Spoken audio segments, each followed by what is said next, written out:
Today we will discuss two questions. So number one is the charge on the central metal ion in the complex NiCO4.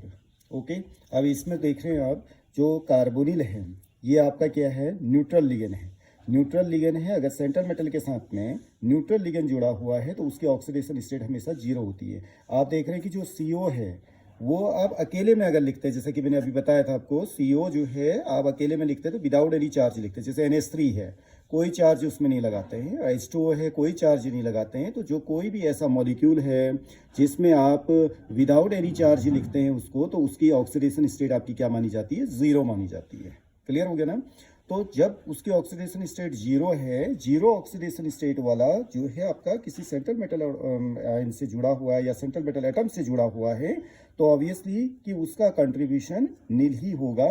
तो यहाँ पे NiCO4 है, बाकी तो कुछ जुड़ा नहीं है इसमें। तो आप देखेंगे कि इसकी ऑक्सीडेशन स्टेट आपकी क्या रहेगी, जीरो रहेगी। निकिल की ऑक्सीडेशन स्टेट यहाँ पे क्या होगी, जीरो होगी। आप कैलकुलेट भी करते हैं तो Na को अगर आप x मानते हैं, कार्बोनिल आपका क्या हो जाएगा, जीरो हो जाएगा, और इक्वल टू जीरो तो x इक्वल टू अपने आप ही क्या हो जाएगा, जीरो हो जाएगा। ये तो बहुत इजी क्वेश्चन है। दूसरा क्वेश्चन जो दिया हुआ है यहाँ पर, the unpaired electrons in NiCO4 लिखा हुआ है, NiCO4। इसमें अनपेयर्ड इलेक्ट्रॉन निकालने आपको। अनपेयर्ड इलेक्ट्रॉन मीन्स आपको किस में निकालने होंगे, सेंट्रल मेटल एटम में। ओके, तो आप अनपेयर्ड इलेक्ट्रॉन निकालना आप सीधे कैलकुलेट करेंगे तो उस तरीके से भी आप नहीं निकाल सकते। जैसे NiCO4 जैसा कि इस क्वेश्चन में आपने डिस्कस किया था, निकिल के ऑक्सीडेशन स्टेट जीरो है। तो आप अगर सीधे देखें, इसमें निकिल है आपका, निकिल 28 होता है, तो आउटर मोस्ट में कितना हो जाता है आपका, 3D8 4S2 ये रहेगा आपका, क्योंकि ऑक्सीडेशन स्टेट यहाँ पर जीरो है। तो एज सच जो न्यूट्रल एटम होता है वो आपका इलेक्ट्रॉनिक कॉन्फ़िगरेशन यहाँ पे है। तो अब आप देखेंगे इसमें अगर अनपेयर्ड इलेक्ट्रॉनों को निकालने के लिए अगर आप कोशिश करें तो 1 2 3 4 एंड 5, तो ये हो गया 1 2 3 4 5 6 7 8 और 4s2 है, तो इस तरह से ये हो गया। ठीक है ना। तो अगर बच्चे ऐसे निकाल लें इसको, तो इसमें तो 2 अनपेयर्ड इलेक्ट्रॉन आने चाहिए। ठीक है ना, 2 का तो वैसे भी ऑप्शन नहीं दिया हुआ। लेकिन आपको पता होना चाहिए कि निकिल जो है यहाँ पर, निकिल अकेला नहीं है, इसके साथ में कार्बोनिल भी जुड़ा हुआ है। तो इट मीन्स अगर निकिल किसी के साथ जुड़ा है तो उस जुड़े हुए मॉलिक्यूल या आयन या कोई भी चीज वो है तो उसका भी तो इफेक्ट इसमें पड़ेगा। तो कार्बोनिल क्या है आपका, अब कौन जुड़ा हुआ है, किसी से कौन जुड़ा हुआ है, जैसे हमसे कोई जुड़ा है तो कैसा व्यक्ति जुड़ा हुआ है उसका भी इफेक्ट पड़ता है। उसी तरह से निकिल के साथ में कौन जुड़ा है, तो ये है आपका CO क्या होता है आपका, स्ट्रॉन्ग लिगेंड होता है। क्या होता है आपका, स्ट्रॉन्ग लिगेंड। तो स्ट्रॉन्ग लिगेंड क्या करता है, अगर इसके पास में कोई स्ट्रॉन्ग लिगेंड आएगा, सपोज करे कार्बोनिल इसके पास में आ रहा है, तो वो अंदर को क्या करेगा, कहेगा कि ऐसा है मेरे लिए जगह बनाओ। तो ये अंदर जितने भी ये आपके अंदर के ऑर्बिटल अगर हाफ फील्ड हैं तो उन सब को वो क्या करने की कोशिश करेगा, फील्ड करने की कोशिश करेगा। इनको पुश करके अंदर ले लेगा, यहाँ पे इसको फिल कर लेगा, यहाँ इसको फिल कर लेगा। तो अंदर के ऑर्बिटल आपके पूरी तरह से क्या हो जाएंगे, कंप्लीटली फील्ड करने का काम कौन करता है, स्ट्रॉन्ग लिगेंड। तो इससे ये यहाँ पर पेयर्ड हो जाएंगे।